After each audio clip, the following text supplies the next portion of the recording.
Today I'd like for us to think about two of the most important qualities in the life of a Christian. Christianity means more than just believing in Jesus. We are called to follow Jesus.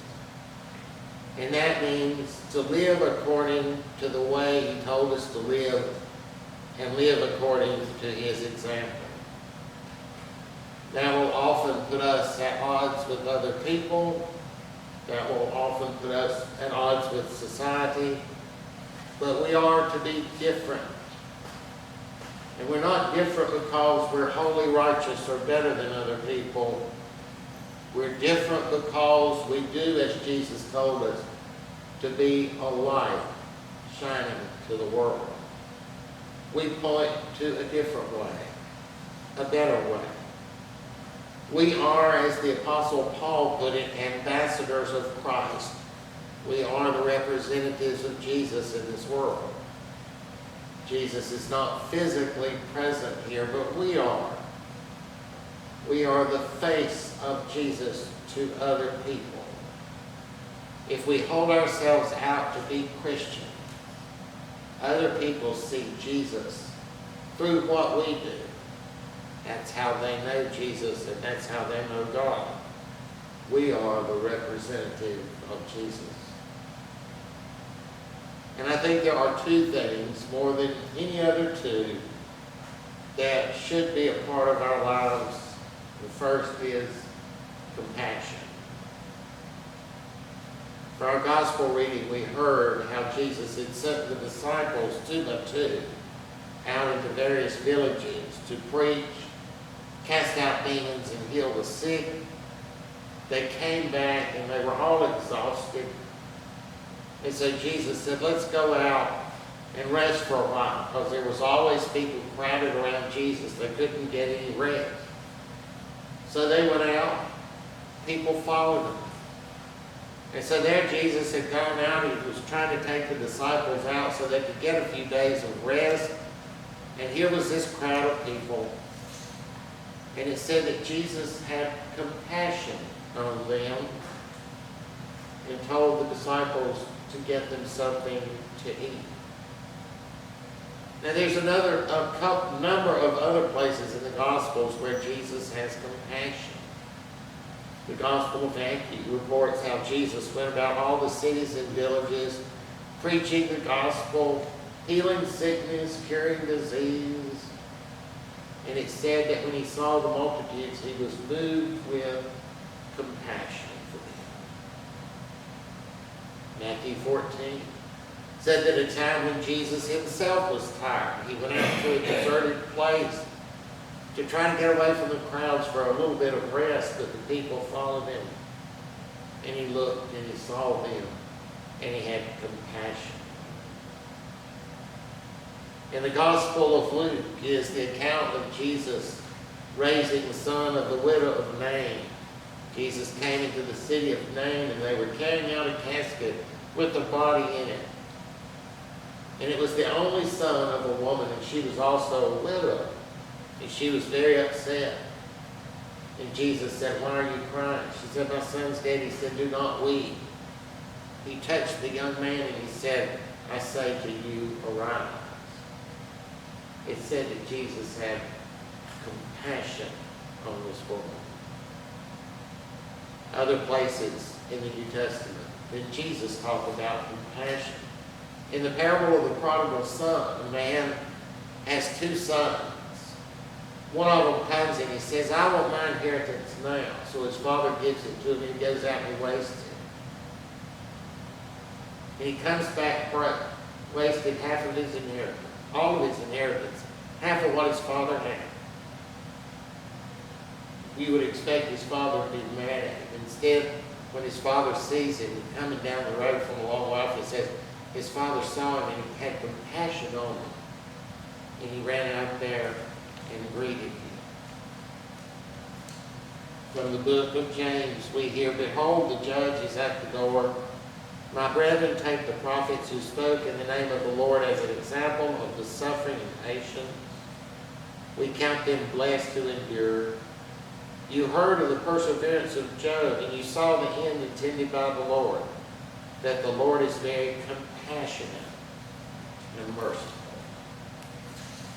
It's throughout the New Testament. Compassion, in a biblical sense, is a feeling that you have. And literally what it means is to be moved in the gut. That's what in Greek the word literally means. It means you feel something in your stomach. You feel a stirring inside you. That's the biblical definition. The modern psychological definition of compassion is the emotional response when perceiving suffering with an authentic desire to help, pain at the pain of others. You can see that the modern psychological definition and the biblical definition are not very far apart. One is something, they both basically say you feel pain. You feel something inside. You feel a sense of pain when others feel a sense of pain. It is an emotional response. It's something you feel. And we see that the psychological definition involves a desire to help, and we see the same thing in the Bible. It did not just say that when Jesus came into that town and saw them carrying out the dead body of this woman's son, that, well, I feel so sorry for that woman. I tell you, I do. He went over there and raised the son up. When Jesus turned around and looked at the crowd, and he felt sorry for them, he didn't just say, you know, I feel so sorry for you. Come up here and cry with me. No, he healed them. So you see, the compassion necessarily involves a desire to help. Compassion leads to action. And since Jesus had compassion on people, and we're supposed to do as he did, we need to be compassionate too. But how in the world can you command somebody to feel something? How you feel is just how you feel. How do you command that? Well, that brings up the second quality. And that quality is love. That's found in a number of places from Jesus. In fact, in John chapter 13, Jesus said, "A new commandment I give you, that you love one another." It's not an option. It's a commandment directly from Jesus. The book of 1 John says, "Love one another, for love is of God. Everyone who loves is born of God and knows God. He who does not love does not know God, for God is love." It's a flat-out statement. It behooves us to take it seriously. It goes on to say, if someone says, "I love God," and hates his brother, he is a liar. He who does not love his brother whom he has seen, how can he love God whom he has not seen? And this commandment we have from him, that he who loves God must love his brother also. Can't get any clearer than that. 1 John 2. He who says he is in the light and hates his brother is in darkness. He who loves his brother abides in the light, and there is no cause for stumbling in him.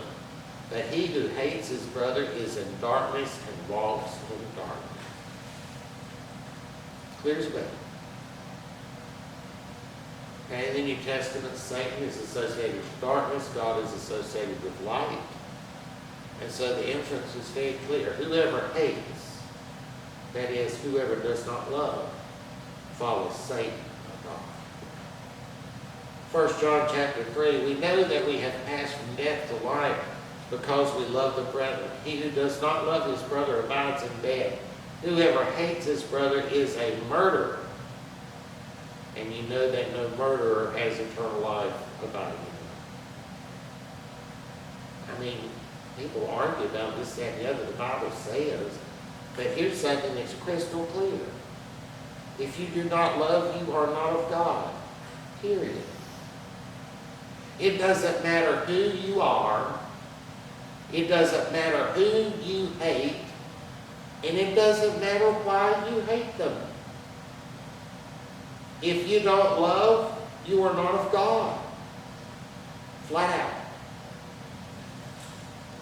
Look at the hate in society today. It goes all the way to the top. By that we know the children of light and the children of darkness. So we must love others. It's not an option. It's a clear commandment from Jesus. As I said, people argue about, does the Bible condemn this, or does the Bible say that, or does the Bible really say that? Well, there's something the Bible says clear as the veil. People ignore it. We've talked in here before about love in a biblical sense, and we've said that it does not mean a feeling. It does not mean a syrupy feeling. It's an action. In the Bible, love refers not how you feel, but what you do. To love someone in a biblical sense means that you act lovingly toward them. You treat other people with love. Doesn't matter how you feel. Jesus commanded us to act with love before all. Love is the decision you make to act a certain way. So we have two main qualities we should cultivate as Christians: compassion and love. Love is something we do. It's a choice we make. We choose how we act. We choose what we do. But compassion is a feeling. And I'm sorry, if I don't have a feeling of compassion with somebody, how can I be compassionate? How can I have a feeling towards them if I don't have a feeling? It turns out that studies have demonstrated that actions lead to feelings. Studies have demonstrated that if we act with love towards people, no matter how we feel about them, and if we do that over and over again, pretty soon we'll begin to feel compassion for them. So you see, love comes first. The actions of love come first, and then the feelings of compassion follow. See that that's connected with Jesus commanding us to love people? If we do loving actions toward people long enough, pretty soon we'll see that we have compassion. We'll have that gut feeling in our stomach in response to the situation anyway. So how do you cultivate having more compassion? You just do loving actions for people. They both go together, one follows another. A study was done at the University of British Columbia. It involved treats and children as young as 2 years. Some children were given treats themselves, and other children were given the opportunity to give treats to others. And then they had some way to measure how happy these children were. And the children that received the treats were happy about getting the treats. But the children who gave treats to others were happier. Giving produces more happiness. Other studies have shown that, even among people who don't have a lot. A worldwide study done at Simon Fraser University shows that the percentage amount of money that you have spent on others is correlated to your own personal sense of well-being. And this is true even among very poor people in governments that have oppressive governments and for people in dire situations.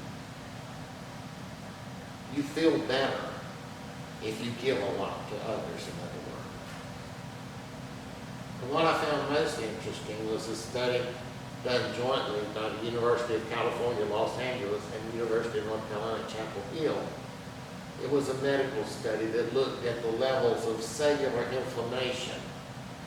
And some doctors believe that cellular inflammation levels are linked to things like heart disease and cancer. And they have identified that cellular inflammation is very high in people under a lot of stress. And so they set out to correlate cellular inflammation and happiness, figuring that people who were happy would be under less stress and people who were unhappy would be under more stress. They reasoned that happy people would have less stress and less levels of cellular inflammation. However, they found something very odd.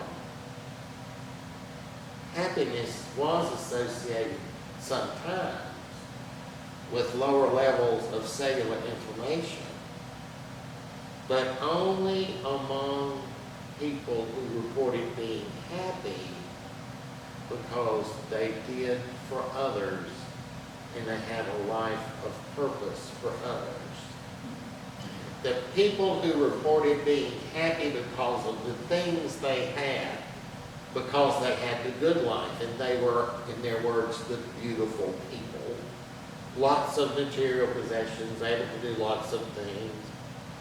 Although they reported being happy, they did not have lower levels of cellular inflammation. The people who reported being happy because they had a life of purpose helping others did have lower levels of cellular inflammation. People whose happiness came from selfishness did not have lower levels of cellular inflammation, but people whose happiness came from responding to the needs of others did. So that's something to think about. Now, there are places where selfish ambition in the New Testament is criticized and condemned. Now, I'm going to be sarcastic here. None of us have ever had any selfish ambition, right? We've had ambition. It wasn't selfish. No, not mine. Now, there's a few people that have selfish ambition, but not mine. No. That's what we tell ourselves. Because we don't want to confront the fact that the New Testament condemns something that we encourage. We don't want to confront the fact that the New Testament condemns something many parents raise their children to have. But instead of going on the defensive, maybe we ought to stop and think that maybe there's some wisdom in the pages of that New Testament. Maybe selfish ambition, even if we achieve what we strive for, harms us in the long run. And maybe that's why it's condemned.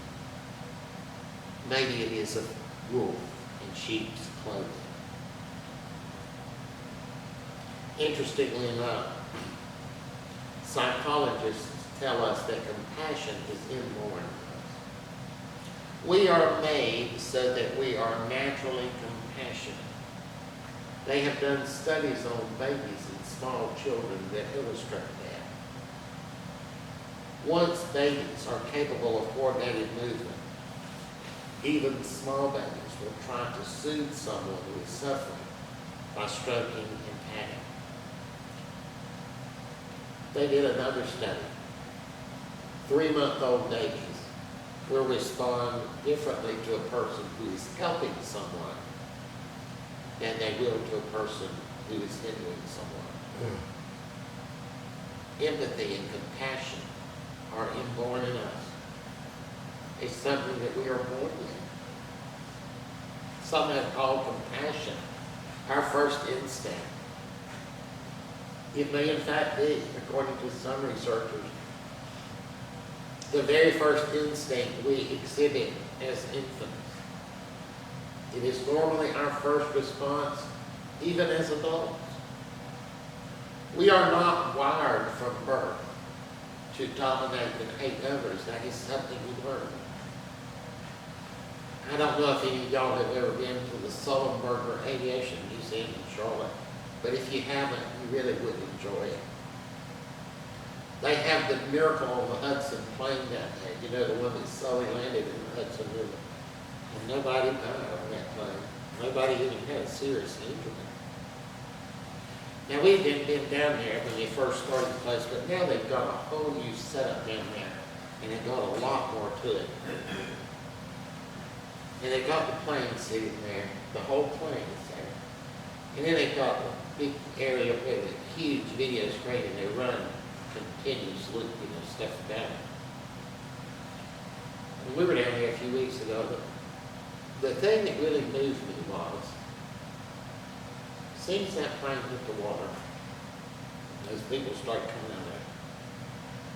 All those ferries and tugboats just zoomed in to pull their people out of the water. They didn't have to be asked. Now, you might have heard that people that live in New York are not being friendly, but they may not be. But the fact was that when that plane was sitting in that water, those people were standing around that wind. Those people didn't even have to be asked. They just came in there and started pulling people out of water. You see, that's our first instinct. Is it more than innocent? Our natural state is to be compassionate. We didn't have to learn it. It comes natural. Studies have shown that somewhere around the age of 1 year to 16 months, inborn compassion in babies begins to diminish, and nobody knows why. There's all kinds of different opinions about it. I guess the one you choose is the one that fits what you want it to be. You know, if somebody's got an agenda, they're going to push that one. You see, could it be, though, that the reason Jesus commands us to act with love toward others is that he realized that if we do that, then that will lead to compassion? And could it be that he's trying to tell us the way to relearn that compassion that God made you with in the first place is to act with love toward people, no matter how you feel, no matter whether you think they deserve it, no matter whether you like them. But if you act with compassion over and over again, you can relearn the instinct that God created you with in the first place. That may have been what Jesus was trying to tell us. There's no question that love and compassion should be the two biggest hallmarks of a Christian. A lot of times people wonder whether certain people or certain things or certain this, that, and the other is from God. It's very easy to tell. What we heard from Colossians today will tell you every time. If you're wondering whether something is from God, look at it. Does it contain anger, wrath, malice, filthy language, lies? If so, it's not from God. Simple as that. Clear cut. If it contains mercy, kindness, humility, meekness, long-suffering, bearing with one another, forgiving one another, it's a sign of grace. Tremendous testing, right from the book of Colossians. It would be upsetting to apply.